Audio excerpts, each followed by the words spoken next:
Happy Friday. Happy Friday. How are you? I'm doing well. I'm doing well. What did you think about this week so far? Oh my gosh, I thought it was really good. And I have to say, I really enjoyed watching Brooke have her memories for the 35th anniversary. I thought it was beautiful. Okay. We'll definitely have to talk about it. Hmm. All right. So, Yes. welcome you guys to CBS Soap Dish Recap, where Trish and I recap both The Young and the Restless and The Bold and the Beautiful. And this is for the week of March 21st through March 25th. And we did have preemption this week due to a news bulletin, but I don't think we got behind. I think they end up giving us Thursday's episode on Friday. Yes. Yeah. Okay. All right. So, if you are new here, what we normally do is we recap The Young and the Restless in the first half of the show. And then we recap the bold and the beautiful in the second half of the show. And then we have what is called flip the script. And what that is that if there's a particular storyline or a scene that we wish we could change, this is where we flip the script. All right. So without further ado, let's go ahead and jump into this week's recap. And I usually give a summary right before. So, for the week of March the 21st, for The Young and the Restless, we had Jack revealing startling news to Tracy about his trip. We also had the Newmans unite to prove Ashland's deception to Victoria. Then we have Victoria realizing Ashland has been lying. And then, of course, Allie agrees to meet with Jack for coffee. And then we see the conversation between Billy and Victoria, Nick and Ashland. I mean, not Nick, Adam and Ashland. And then the conversation between Ray and Chelsea. Yes. All right. So without further ado, let's go ahead and jump into this recap. So which storyline do you want to take on? Because I would say the biggest storyline this week was, well, I would say maybe it was even because we had the storyline with Jack and Allie and the new, I guess, Diane Jenkins, but she's under another name. Hmm. And then we also had the storyline of the revelation to Victoria that her husband has absolutely been lying to her. So which one you want to tackle first? Let's start with Jack and Allie since it ends with positive note. Yeah, it does. So what did you think about this week's storyline with those two? Well, I don't blame her for being trepidatious about getting to know someone that she knew that her dad, she found out that her dad had severed ties with. Mm-hmm. But, whenever Taylor, AKA Diane, Mm-hmm. came in and wanted to be sure to meet with her before actually closing on the house and making it formal, when she started saying all that about family, I was really glad that Allie wound up calling him. And I think Phyllis, of course, can't butt out of anything. She's always in everybody's business Mm-hmm. and making sure that he knew that she thought he should call Allie. And then when he did, and Allie wasn't receptive, which that's what caused Taylor, aka Diane, to um, start talking about family.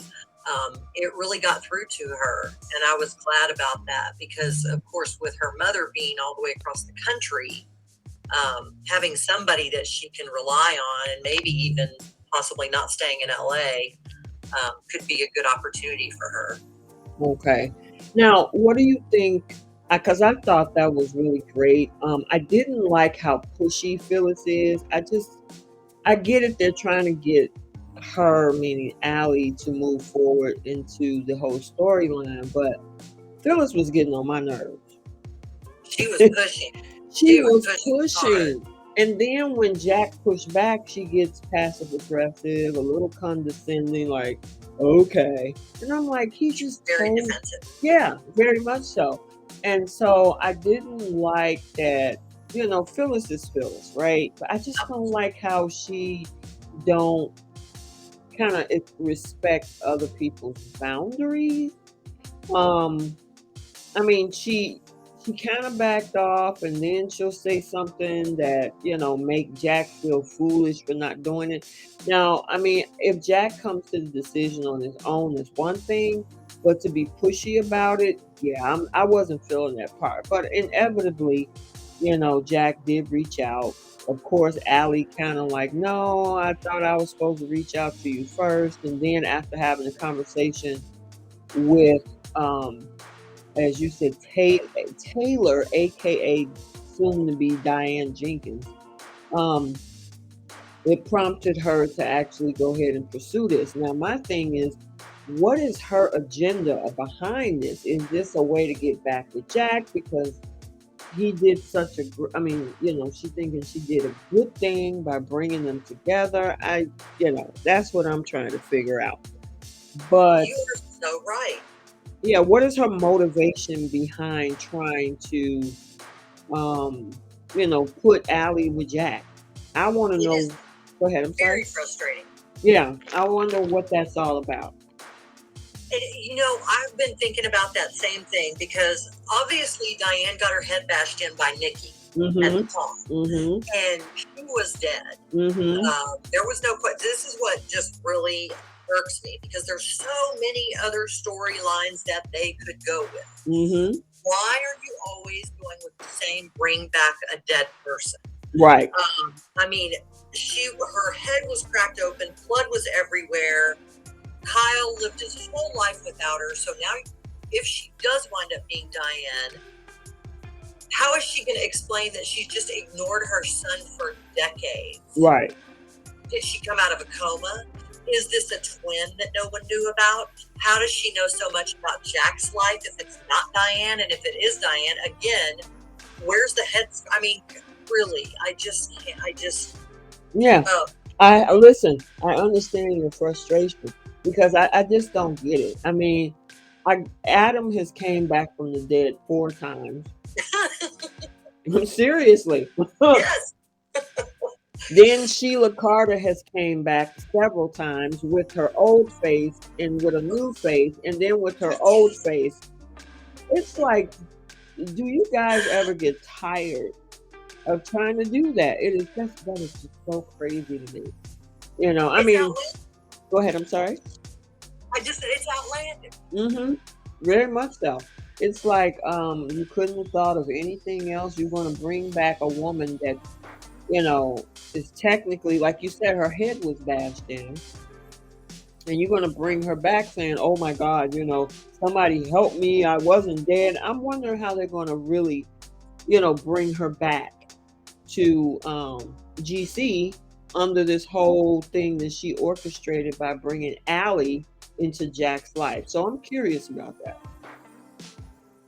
Me too. It'll be interesting to see it play out, and I'm sure we will continue to be frustrated. Exactly.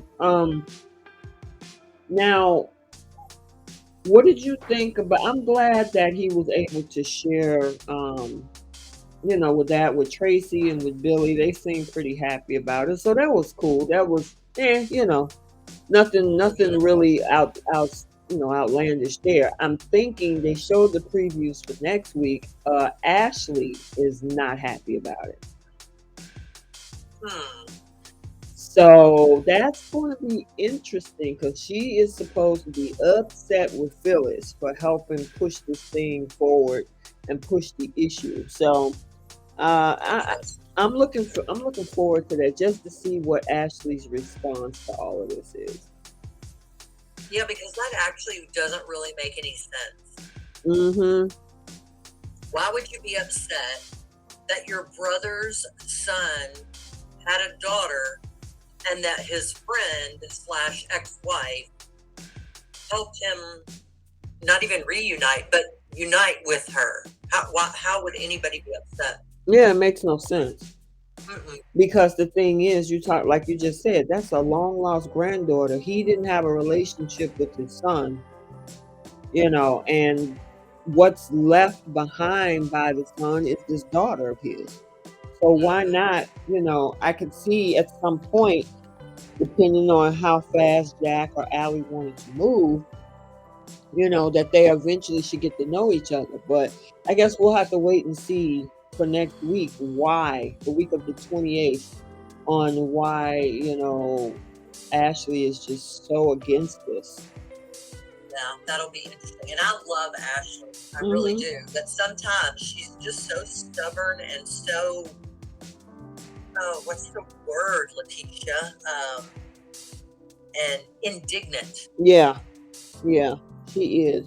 She really is. But like you said, it did end on a good note. Jack is excited about the fact that he is able to, because of course Allie contacted him back and say, hey, if you are in town, I would love to take you up on that cup of coffee. So, and we'll get to see more of that next week too. Yes, absolutely. And you could see the joy come through his eyes. I think he just is such a great character. Yep. Okay. So let's kind of switch on to that whole interaction with Chelsea and Ray, because it looks like they're trying to put those two together. That was really flirty.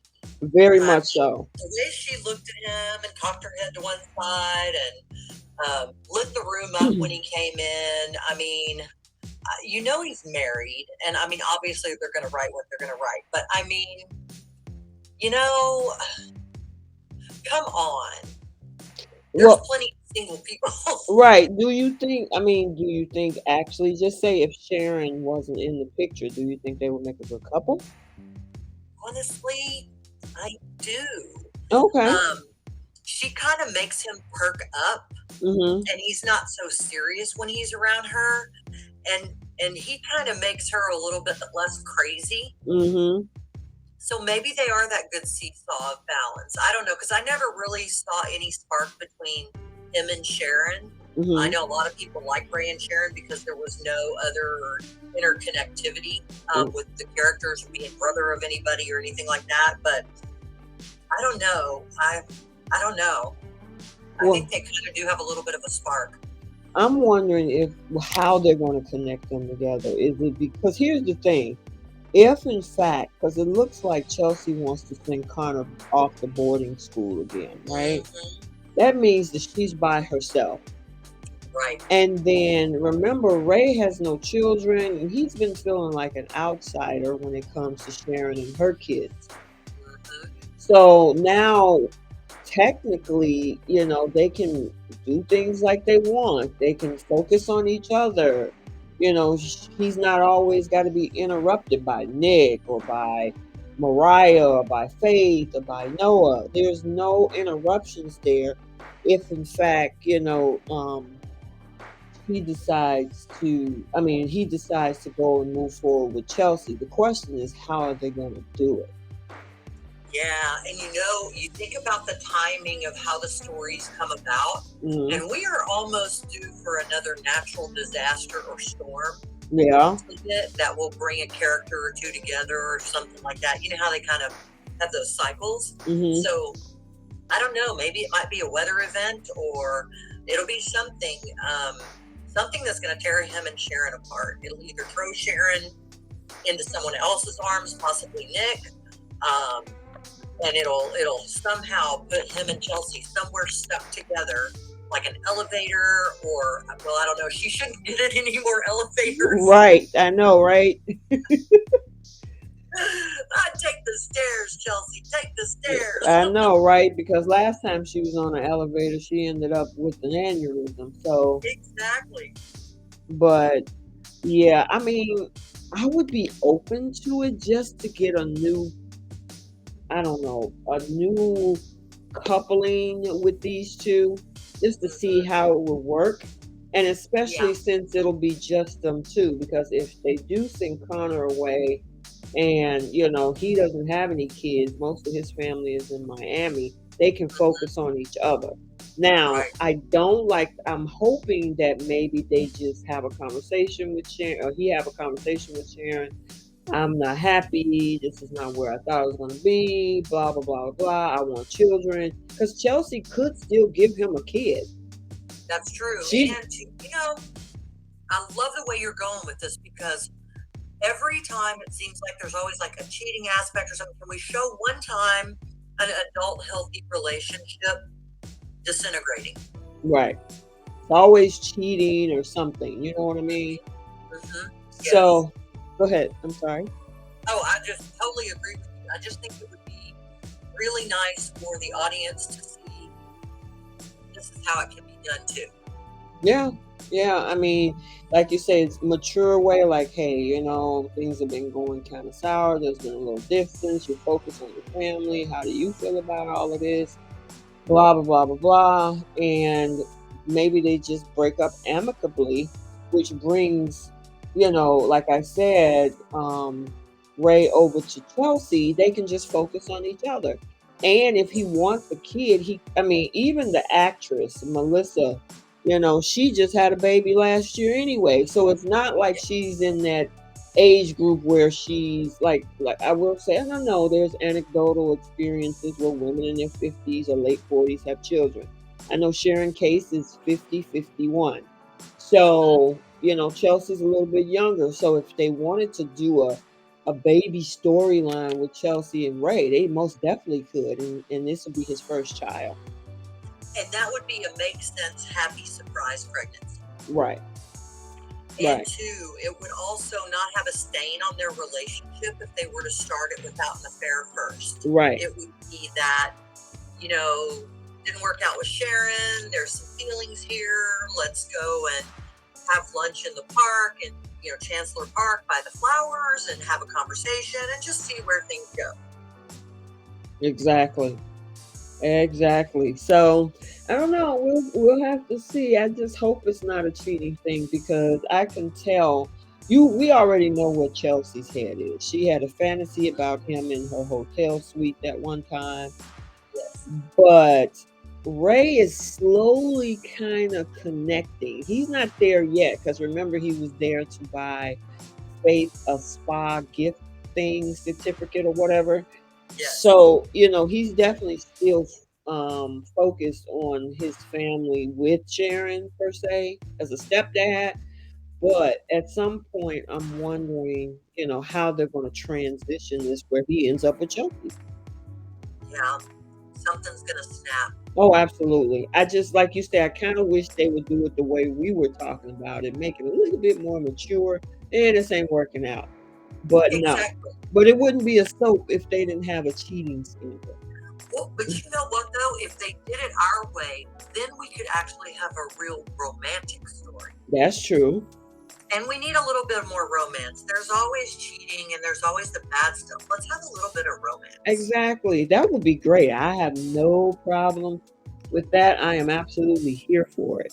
So maybe a remote shoot. Something. I mean, maybe like in Greece or somewhere beautiful where, you know, the everyday person can't go. Mm-hmm. Yep. I totally get it, but we're on a waiting game right now to see what they're going to do. We are, and they're on a budget. Yeah, exactly. So let's talk about the storyline because it looks like eventually will tie us into the whole Ashland Locke thing. Look like Nate is about to go ahead. Well, no, he actually did. He decided to become COO of Winters. What is it? Chancellor Winters? So did they actually name it, or was it going to be Chancellor Enterprises and then Hamilton Winters Group? I didn't really catch how they were going to name it because it sounded like Lily was still going to be CEO of Chancellor and Devon was going to be CEO of Hamilton, and they were going to be one part of under the umbrella of Chancellor, and then Lily and Billy were going to be the other CEO and COO of Chancellor. So I'm assuming then, because like you say, Lily has a COO with Billy in place, right? So Nate's going to be Devon's CEO. Right, probably. Which is, you know, I see potential problems with this. Oh, of course. You know, because they're all very excited. Like, oh, you know, this is going to be great and we're going to work together and this is what Catherine and Neil would want. And I'm like, yeah, it sounds like a good idea in theory. but it's a soap. So somebody is involved. It's just too many chiefs right now. Well, yeah, and even though they said that, like Chancellor would be part of the actual brick and mortar real estate Hmm. venues and things, whereas Hamilton Winters would be more the actual entertainment and so forth. Um, you still have to wonder how they're going to wind up fighting about control of major decisions, Hmm. because they're both well, actually, all four of them have stubborn tendencies. Yeah, exactly. And the interesting thing is because one of the Vaughn's hesitations was having to work for Lily. Yes, he wants control He of wants his stuff. control. Exactly. And I don't blame him, which is why originally he was like, no, let's just do the podcast and we'll see how it goes. And of course, Amanda was talking and, Jill was talking this week. Oh, come on, think Mm-hmm. about it. It'll be great. I Yep. don't know. I see potential issues coming down the line. Absolutely, and then we'll see how mature they can be. Now, what did you think about him moving back? Okay, so the way that they wrote this part of Nate's storyline was they moved out, he and Elena, to go move in this house. Now all of a sudden they moving back to the penthouse because it's too many repairs that need to be had to the house. And I'm thinking like, well, was this a fixer upper or what? Well, right? Wasn't it? Didn't they buy Lily and Kane's house, but we never got to see it, We right? never got to see it, right? So now they're going to move in across from Devon Mm-hmm. after what Elena. I mean, I know that they say that they're all over it and everything, but that's an awkward situation. Very, very. It is, but it seemed like Elena took it in stride though. She did, but look at that view. Who wouldn't? Yeah, I mean, and you're talking about a penthouse. So, but my Right. thing is, let me ask you a question and refresh my memory because who had that place first? I thought Victor and Nikki had it first while their home was being reconstructed after the fire. Yes. Then they gave it to, did they give it to, they gave it to Adam and then he sold it to Neil. Not Neil, right? Neil was there Yes. for a period of time. Okay, so he sold it to Neil. Of course, we know Neil, the character and the actor, passed away, and then it was given as an inheritance to Nate, and then he moved out and sold it back to Adam. I think it was. I think did he sell it to Adam or Chelsea? Well, Adam was in there Well, no, first, and then Chelsea came. Remember, Chelsea was gone that's right. for a She came while, back. right? Mm-hmm. So that because I was thinking about that, I'm like, he left that as an inheritance, but obviously Victor and Nikki owned it and bought it first. When that whole penthouse thing came to the show, Nikki and Victor had it, right? I believe that they were the ones that had it first, and I Right. just can't remember if it was Victor who sold it to Neil or if Victor gave it to Adam and then Adam sold it. I can't remember that part of it, but I Well, will say, do you remember the first penthouse that Victor had, where the stairwell was an open staircase up, and it was so exquisitely decorated? I don't know if you remember that one from back in like the late 80s, early 90s. no, I don't remember that one. Okay. Oh my goodness. They've had some amazing sets on that show. Really? Okay, I'm gonna have to maybe look it up and check it out. But I think Adam got it from Victor because Michael Muni was the Adam at that time. That's right. You Yes. are correct. And that's when he was hiding when he hit Delia. He was throwing stuff in there and that type of He thing. burned the scarf, and yeah, I remember that. Right. So yeah, so obviously, yeah, it went from Adam. I mean, it went from Victor and Nikki to Adam, and then Adam sold it off to Neil, and then that's how the inheritance came into place. And then Adam got it back, and now he got it back, and I'm like, hopefully you guys stay there for a while. I know. Did everybody make a profit every time? I know, seriously, it's like it's been going in circles with this whole piece of property. But I just thought that was interesting.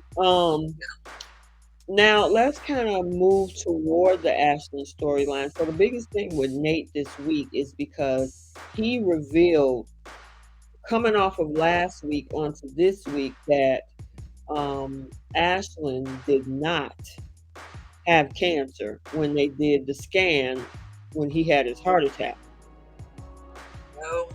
I mean, the minute he decided to look at those medical records, he knew whatever medical career that he had was over. I got to hand it to him. I think he did the right thing. Yeah, because he was already in trouble for the first issue with the Newmans when it came to remember he had the fight. Well, what was that about? I think that was when Nate was dating Abby. Yes. And during that time, Victor was faking being sick or something because they was trying to set Adam up. He was a part of that, and it came out. And remember, he had to fight the board to keep his license intact. That's why when when he originally was asked to come work for Newman, I'm like, why would you even go back into that fire again? You know how they operate. Right? You are so right. I mean, you look at their track record, and I mean, they've all tried to hurt each other at one time or another. I mean, Adam attempted to blow him up, for crying out loud, and now he works there again. Exactly. So for Nate, you almost lost your license the first time working for them, and then you turn around and want to go back. And that's even after Lily offered him the job there and before he knew that Ashland lied. And I'm like, you're going to choose to go work over there over working with your cousin. Yeah, I wasn't feeling it. Yeah, I wasn't feeling that. But I'm glad he came to his senses. Now, the thing is, though, Ashland took that as a threat. He tried to threaten him with his license. He was like, I'm leaving anyway. Right. Go ahead, do it. Make the call. It's okay. You're just going to expose yourself that you're a fraud. Yeah, and just in case, because we don't know what Ashland is capable of. I mean, Ashland has done some horrendous things, right?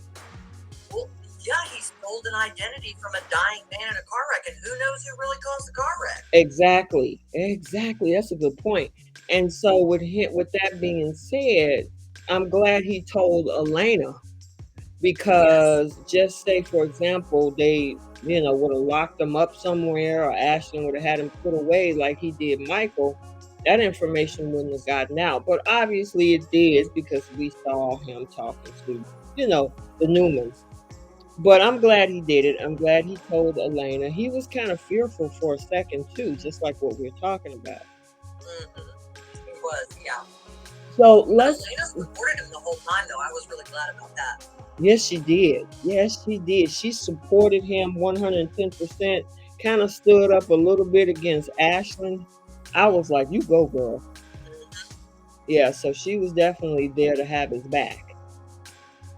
Absolutely. I love a woman who stands up for convictions and who is not afraid to stand up against a powerful man.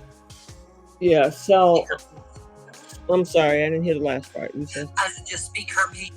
Yeah, she definitely spoke her piece supporting Nate.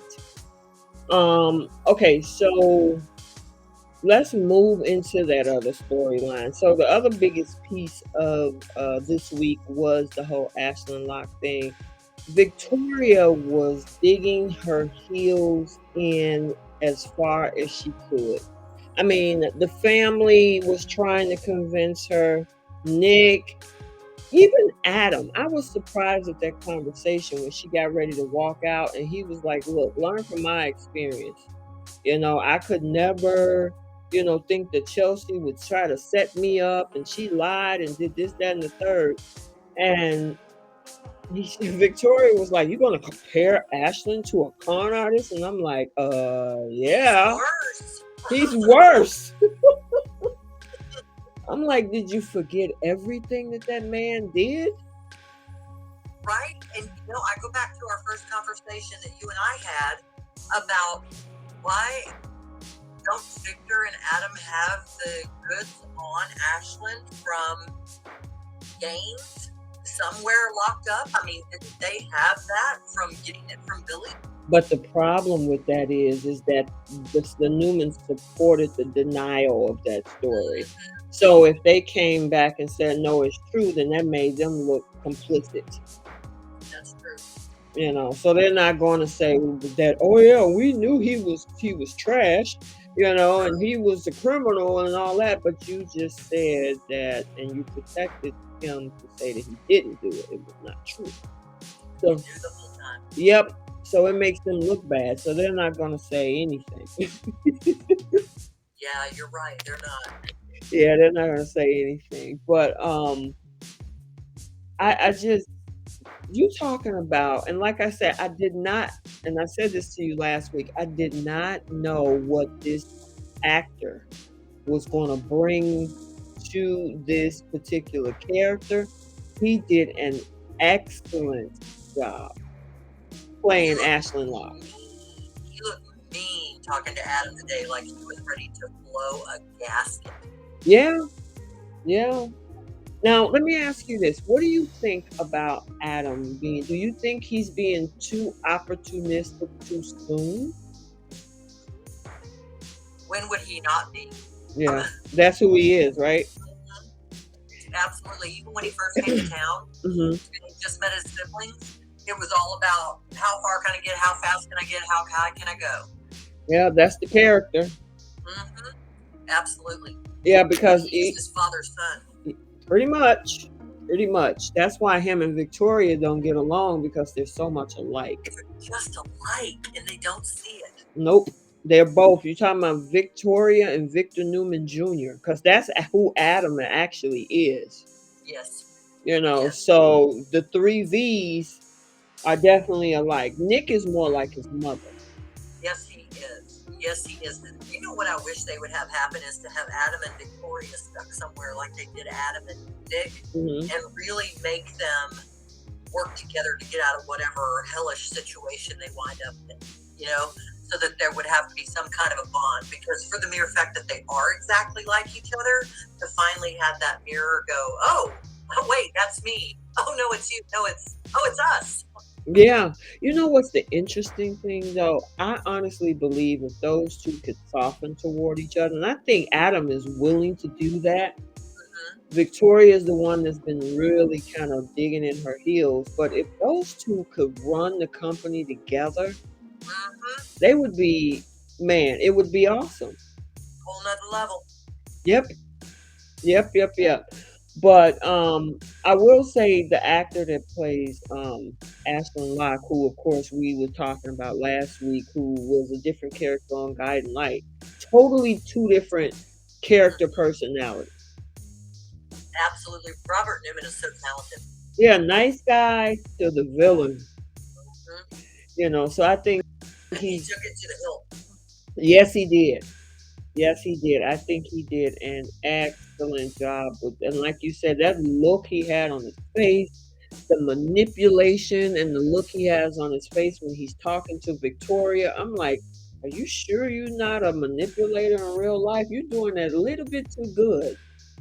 You know, it's that one eye that squints a little bit more, and the other ones, you know, you can see that kind of twitch in the eye. She's down to the little tiny little nuances that facial expressions make this look so diabolical. Yeah, very much so. You know, I mean, it's the certain facial reactions. You know, Michael Muhney used to do that a lot too. Yes. Oh, he's such a good actor. Yeah, I would say I do like Mark Grossman, but my other favorite Adam is Michael Muhney. I agree. Both of them are exceptional actors. Yeah, and they know how to do a certain look, how to give the darkness that the Adam Newman character has. It's just perfect to me. I really like him. No shade to Justin Hartley. He was just a little bit too bubbly for an Adam to me. I agree. He was a little like he couldn't get that menacing look. He got a mad look, but he couldn't get the menacing look. Correct. And he was he'll crack jokes. He was a little silly. And I mean, that's cool. He seemed like a nice guy, but Adam Newman, the character, is a darker character. You Yes, know, I agree. a calculating, opportunistic type of character. So you have to have a dark persona to act that out. You know what I A little mean? bit So of edge. a little bit of Yeah. edge. Exactly. Exactly. Just like you can't get Nick Maroney to play Bill Spencer. Oh no, there's no possible way. They're like day and night. But Yes, they are like day and night. yeah, we'll talk about them a little bit later. But Yes, ma'am. so did you think that the Newmans did a good job of executing this whole expose or no? Actually, I did because it's very difficult to have an intervention with someone, Right. and especially when they're so stubborn. And Mhm. this was actually sort of a form of addiction. Mhm. It didn't have to do with the drug addiction or an alcohol addiction, but it was an addiction to the love of love. And she has always had such a need to be lifted up, needed, wanted, desired by a man. And we all were hoping this was going to be the one, because as we talked about, we thought he was her intellectual equal, Mhm. but he turned out to be an evil, diabolical, horrible person. Yeah. But yeah, I feel so sorry for her. It's like the poor little rich girl. She can't be happy. You know what? I'm 50-50 on that. Yeah. Yeah, because it's one thing, and even with how Victor is, this whole thing is just a mess because there's no way if I found out that the guy or even the gal because I have a son and a daughter, that they were dating was a person whose identity has been stolen, a person who took a job that wasn't rightfully his, somebody that you just let your best friend burn in a car and you took said identity. It's like, why? There's no way. Like, cut it right here. But the thing is, the Newmans brought this monster in there. They Nick welcomed him with open arms. Yeah, you brought this monster in here. And even though Nick was ostracized, I mean, the thing is that with Victor told him to go dig up details on the East Coast and then turn around when he finds it, then Victor and Victoria are upset at him and now she don't want to speak to him. And Victor's like, oh, leave it alone. And he's like, you asked me to do this. Complete admonishment. And then to hear Victor say today, I never trusted him. I'm sorry. Exactly. Come on, Dick, tell him what's what. I mean, he didn't think that. He was all gung-ho. Yeah. He did all the bad stuff. Yeah, that was crazy to me. And I was saying the same thing. I'm like, are you serious right now? So you mean to tell me that you said, I never trusted him from the day he came into our lives, but you let your daughter marry him? You gave him a whole palazzo in Tuscany. You gifted that to the both of them. You gave her and him a wedding. You tried to keep Gaines away. You tried to keep Billy away. You pretty much, y'all wrote off Nick. And then now all of a sudden, oh yeah, from day one, I never trusted him. I'm like, get out of here. Get out, exactly. But of course, it's Victor Newman, so. Yeah, and so going back to what I was saying with Victoria has been mean, vindictive, because even before we got to this point, she was really mean to people, both her brothers. She treated Billy like crap, and now all of a sudden chickens come home to roost. Billy is her confidant. Don't tell anybody. And I'm like, oh, here we go. Here we go again. Look out, Lily. Exactly. Poor Lily. I don't know if they're going to let her be happy either. Yeah, I can see that happen because she's going to be sad and Victoria is going to want to attach herself to somebody, and that's, I get it, the grieving, the codependency. Okay, I get it. But she was really mean to a lot of people. I mean, even the whole thing with the Adam losing his company to her. She orchestrated that and worked with Billy to take him down. And then at the second thing of this, once he did stay around and be CEO of Newman Media, she conspired with Ashland to try to undermine him and set him up to get fired. She sure did. You know, And then she chastised him. and she chastised him, and then she talks condescending to everybody. Everybody she come in contact with, even if it was Phyllis or anybody else, is always a snide remark. And it's like, really, do you have to walk around looking down your nose at everybody? So now fast forward to all of this coming out this week, it's like, sometimes you gotta humble yourself. you know so yeah, I understand nobody should be hurt, but she also has to take accountability of some of this stuff too. She does, absolutely. And I mean, she's obviously going to be eating some humble pie. Oh, absolutely. And Victor needs some too, because you allowed this monster to come in here. Yeah, and I mean, it would have been so much easier if you let him die of the heart attack that he wasn't really having. Yeah, that he was, exactly. It's like, we don't think he was actually having. Yeah, because who can say he faked that too? Yeah, I think he probably, everything's been set up at this point. So what about the thing that Adam said to him about saying, because I was wondering what plan Adam was going to have when he was talking to him, using Harrison as a way to get him to think. Do you think that's going to work? Well, I don't know. I mean, I think the way Adam put it was, how is this going to affect Harrison's life, and do you even care? Mm-hmm. And to try to pretend like it didn't matter. I mean, come on, Ashland. Of course it matters. You thought, of course he's your son.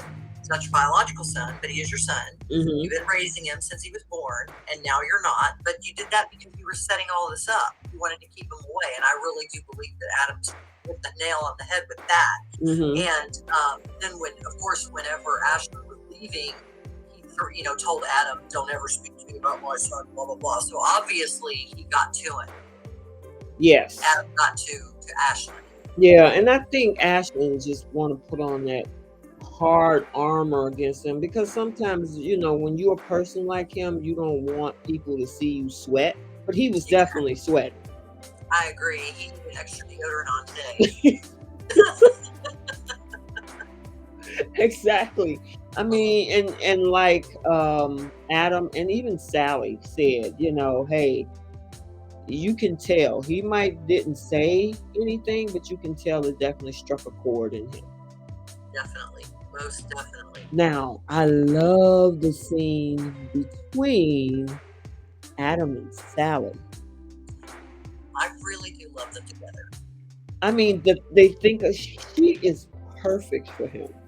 I agree. There's such a spark there between the characters, and these two are so good and play off of each other so well that I really hope that they're like the power couple. I hope so too, because I mean, and when he said, exactly what I need, how I think, you're perfect for me, and I was like, yeah, pretty much. I mean, I think she is more sharper, because I mean, Chelsea was a messy con, right? Definitely a messy con. Where Sally is a little bit more sharper, I would say. I think so too, and I think Sally, Chelsea. What's the word I'm looking for? Chelsea is somewhat of a disheveled mess, whereas Sally was always a very well put together mess. Yes, a well put together mess. Mm-hmm. And actually, she did the exact same thing pretty much on Bold, when she faked like she was dying to get Wyatt to get back with her. Remember? I remember that. Yeah, you could see her facial expressions were very stoic, yet Right. smiling while I he was was. telling her what was happening. She didn't have an opinion about it. Uh-huh. She just listened. And but I mean, everybody. I think does Adam know about that? Doesn't he know everything about her already? I don't know, and I was You hoping. remember. I was hoping that he, I mean, not that that the writers would have kind of scripted that in and had Sally say, "Well, that sounds familiar," or something. You know what I mean? Yes, I was hoping that they kind I of was referenced too. that. Yeah, Yeah. well, gosh, I remember something that happened in LA. I don't know. Amnesia, selective amnesia.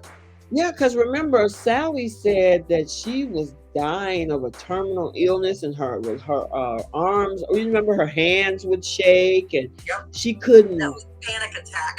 Right, and she couldn't draw any more designs, and so somebody was drawing them for her. I mean, it was crazy. It was cruel. It was cruel, yeah. So I was wondering if they were going to make reference to that, but another missed opportunity, writers. You could have did something with that. Exactly. That they really could have. There's a lot of missed opportunities lately. Well, I guess Hmm. probably all the time because we are so attentive to the details. Right. Exactly. Exactly. But I'm trying to see what else. Oh, let's talk about Lauren. Oh my God. I was so hoping they should have made Lauren raving mad at Victor. I really wanted her to rail on him, and I hope at some point she gets to have it out with him. Hmm. And Lauren, I love Lauren, and I really want her to be able to have her say. Yeah, I wish she could have really handed it to Victor because, first of all, you've been keeping information from me. She had to hear it from Sally of all people. Right? And do you know she didn't give that away to Victor? That it was I Sally. noticed I that. couldn't believe it. I noticed that. But did you see Victor kind of look toward Adam's direction though? Yep.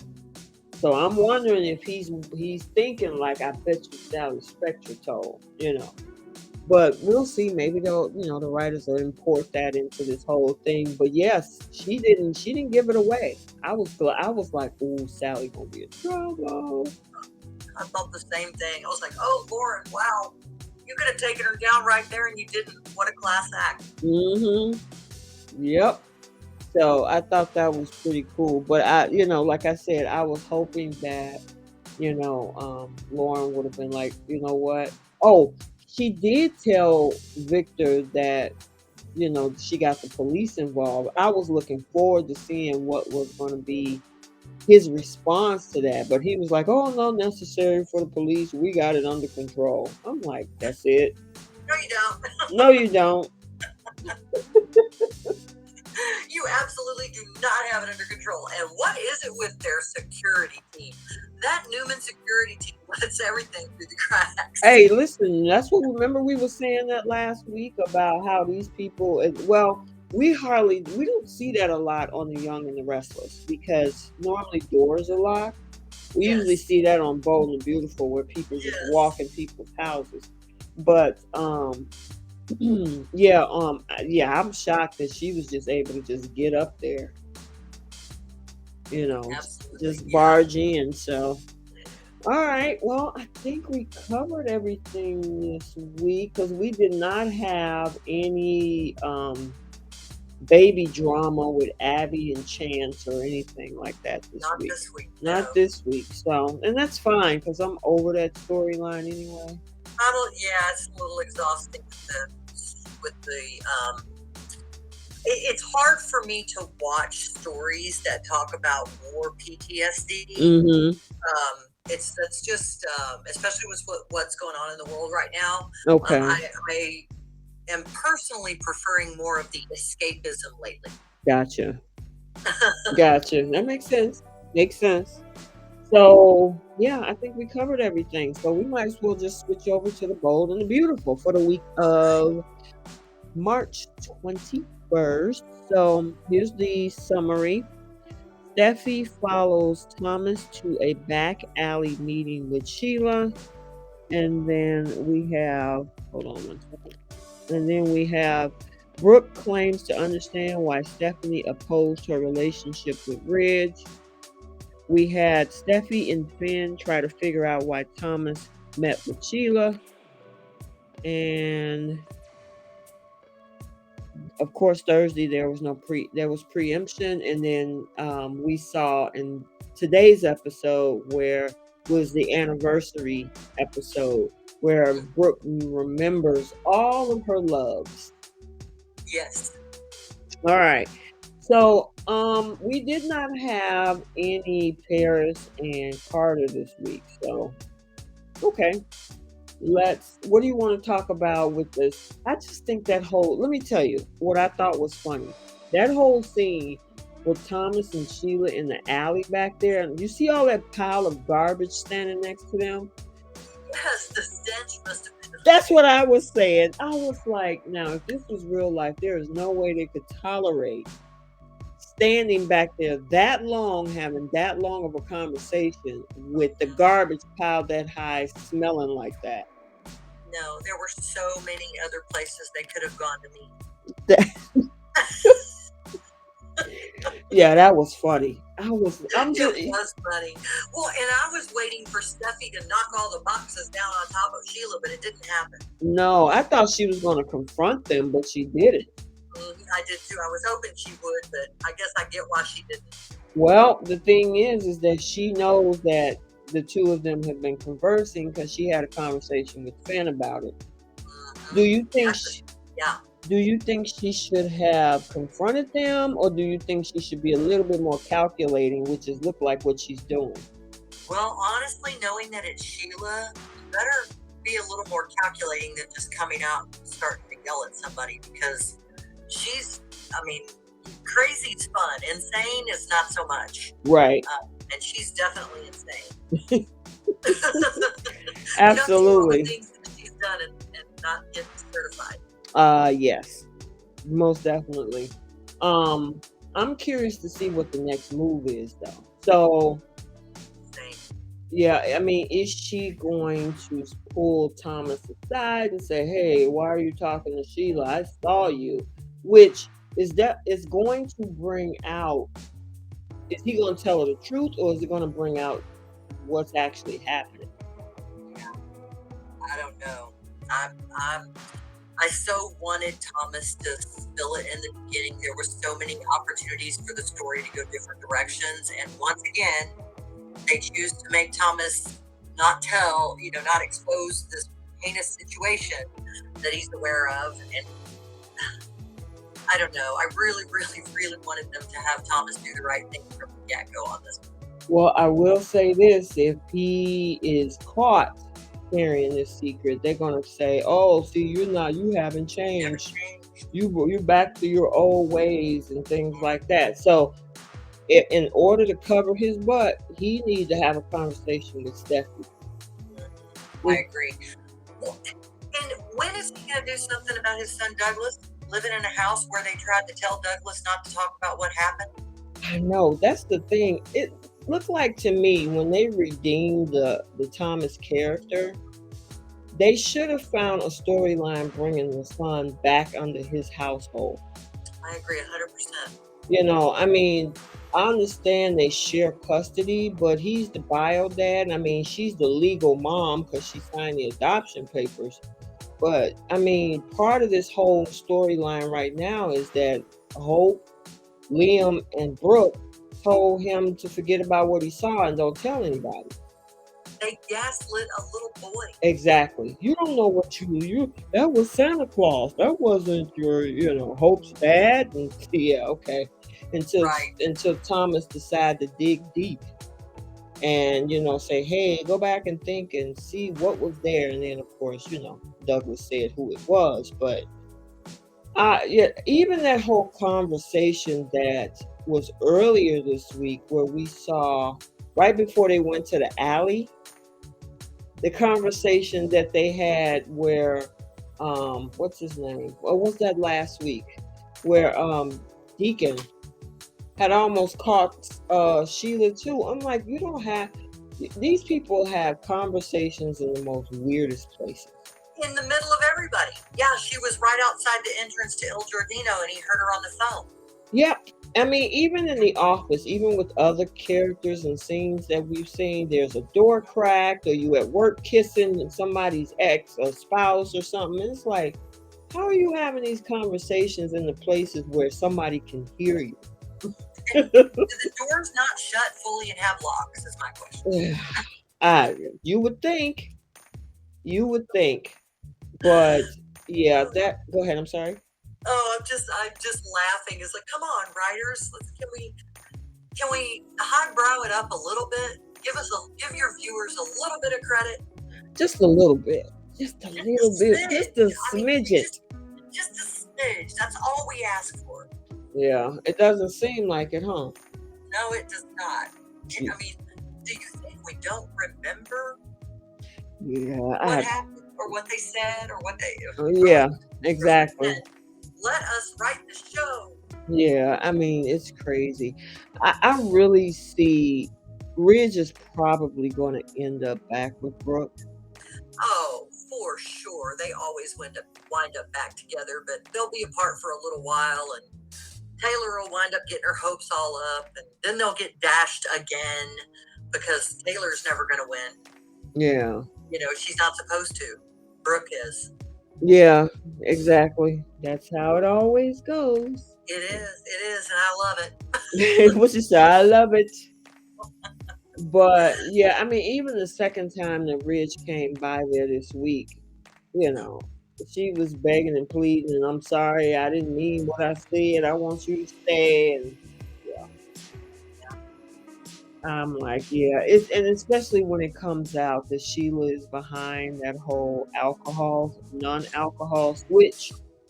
Yes, They're gonna blame that whole thing on her and say, "Oh, she wasn't in her right mind. Sheila did this. It was her fault," and so he'll end up back over there. Yeah, he will. He absolutely will, because destiny, right? Yeah. Always destiny. I did love seeing all the men show up today. Yeah, I will say Bill Spencer looked really good in that black. Oh my gosh. So good. Yes, he is a fine man. Yeah, very. I mean, when you had the guy that Nick Maroney comes in with all white, and then Bill Spencer coming there with all black. Don Diamond can wear a suit. He absolutely. He is who suits were made for.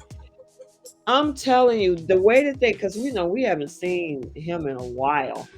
But you know how he came down the stairs, they had his hair in the right place, and then he had I think the black suit jacket he had on had some design, and then his silk black shirt, everything was just black on.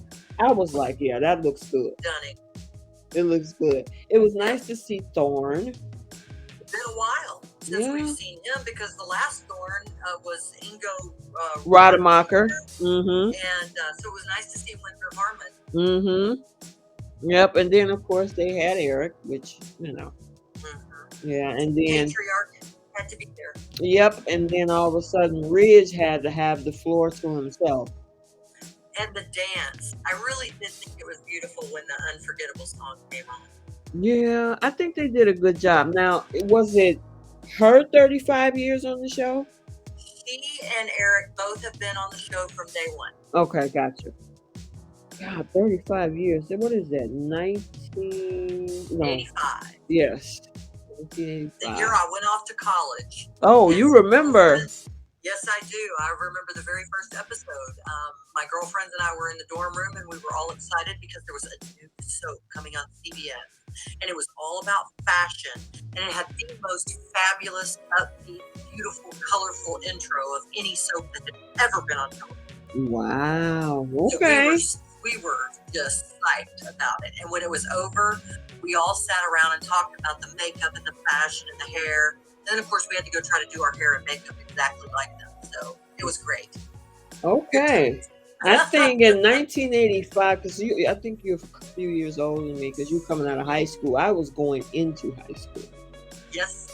So yeah, I was a freshman going, yeah, eighth grade going into my freshman year that particular year. So yep, It's been a minute. I It's been a know. minute. I Oh, wow. yeah. So I thought it was great that they did that. It was nice to see all of the men. Are we missing anybody? Um, wasn't there a guy named Grant that Right. she was with? James Warwick. She Mhm. was with James Warwick. Mhm. Um, She um, was with Oliver too. no.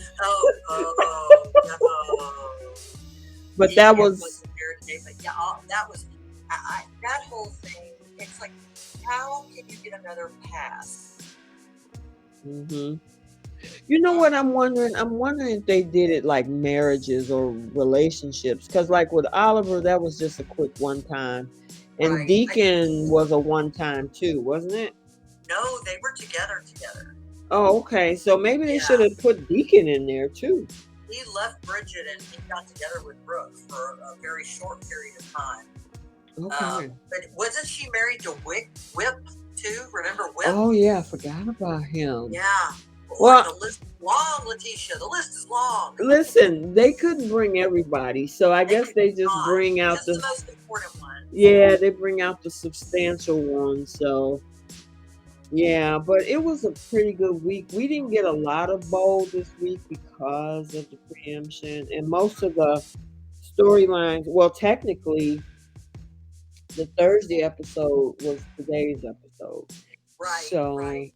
yeah, we kind of got a little bit of piece of missing, but I still think that Friday or today's episode really did a good job with all of the men and her anniversary. I thought it was pretty cool. I did too. I loved it. It was really nicely done, and I always like whenever they show some things from the past. The waterfall feature in the backyard, where Ridge was at the top of the waterfalls with the rose. That was Mhm. always one of my most favorite scenes. Such a beautiful setting. Mhm. Yep, it was. I mean, they show it a lot, but it was nice to see the ones that we haven't seen in a while. Yes, it was definitely. Um, but I'm missing some of the other characters. I hope they get back to some other storylines. Because we haven't seen Katie, we haven't seen Shauna, Flo, we don't see a lot of Wyatt, even Bill. You know, MIA. yeah, I mean, they haven't really put any storylines that they can really give them to chew on. You know what I mean? So I do, yeah, and I like the Spencer clan. I do it. They're pretty much non-existent except for Liam, but some people call him a Logan now. So Liam and Hope Logan. exactly, he fits in right pretty well with Brooke and Hope and all the rest of them. So a lot of people saying he's not a Spencer, he's a Logan. Um, Funny. yeah, as you know, folks in social media, right? Oh yes, I'm guilty sometimes. Um, yeah, so uh, it was a pretty good week. So we really didn't have much because that was the focal point was the storyline with Sheila and Thomas and the whole secret, and then of course the anniversary episode. Right, So right. And uh, Brooke uh, to Hope. yeah, yeah. Unless am I missing something? I'm thinking, no, I mean it really was pretty focused on these characters. Yeah, because we didn't get any Paris or Carter this week or Grace. No, we did not. I don't miss Grace, but I do miss Paris and Carter and Zende. I like Zende. Oh yeah, we didn't get any Zende or anything this week. There So. wasn't a whole lot of the office, mostly in the trash can and, and at Brooke's house. At Brooke's house, behind El Giordano, or whatever. I said Giordano. I'm thinking about pizza. Oh my gosh. Yeah. We should get pizza for dinner. I don't know. I'll think about it. So, let's do our flip the script segment. So, what that is, if there's a particular storyline or a scene that you wish you could change, this is where we flip the script. So, what's yours for Young and the Restless this week? So on The Young and the Restless, I really want Adam and Sally to wind up being in the seat In the CEO seat? I do. I really do. I want to see Adam take over as CEO, Mhm. and because that causes so much friction and fun in the storyline with the sibling banter. Mhm. And then I want him to wind up saying, Victoria, it would be so much better if we could do this together. Okay. All That's right. what I want to see. I know we won't see it. At least I don't think we will, but I would love to see that because I would love for the siblings that fight all the time to finally come together for common cause and ground. Okay, cool. All right. So what did you have for both? They're my favorite couple. Yeah, they are. Oh my gosh. They're a favorite couple out of, well, I won't say out of the entire show, but they're at the top. They're at the top of the list, absolutely. Okay, so what you got for Bold?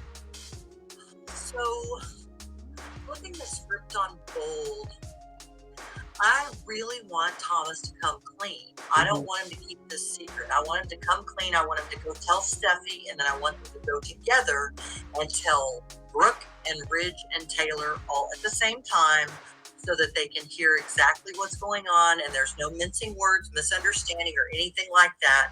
I want like the family meeting. Yep. Okay.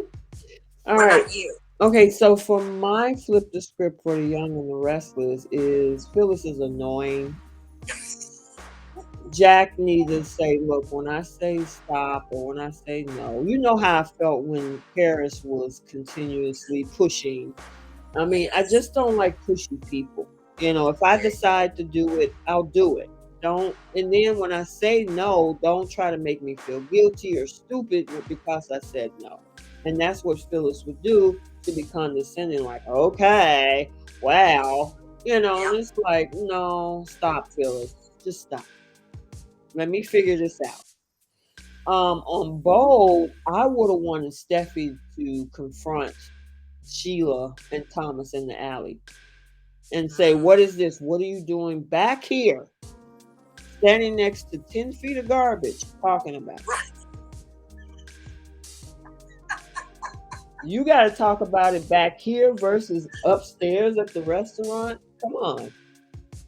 So 10 feet of garbage. Oh my God, you're right. It was above their heads. It was so, the way that scene was behind, let me see, I think it was Thomas's side. That garbage was piled so high. I mean, you would think if you see somebody back there having a deep conversation for the length of time that they did, Steffi watched that happen. It's like, I would confront, like, what is this? What are you talking about? Why are you back here? What are you doing in the trash? What are you doing in the trash? With the trash. What are you doing in the trash with the trash? Exactly. So yeah, that would have been my flip the script. Instead of Steffi running away, I would have wanted her to confront them right then and there, because that would have put both of them on the spot. That would have had Thomas say, well, we're busted now, so and he would have to speak what the truth was. But we'll have to wait and see, because obviously Steffi has a plan. So she does. She's very strategic. Yep. So we will see. Well, it was another good week. Looking forward to the week of March 28th. We did get a couple of previews. Michael is back next week. Yay. We saw Ashley telling Phyllis, how dare she push Jack. Yeah, I agree with you to an extent. But how dare she push Jack into this whole thing? And then we also see Victoria all hugged up with Ashland, and Billy and Nick is standing off like, WTF. So exactly. Right. That was my thought too. WTF. That's a funny one. All right, you guys. Of course, we all know that stands for why the face. Right? Exactly. Or what the French toast. Thank you so much for having me on again this week, kids. It's always so much fun. I really appreciate it. All right, I appreciate you being here. And you guys, I hope you enjoyed the show. For the YouTube listeners, like, comment, and subscribe. We will post stuff every week on this channel and on the podcast. Thank you guys for continuously coming back every week. So until next week, we will see you then. Bye.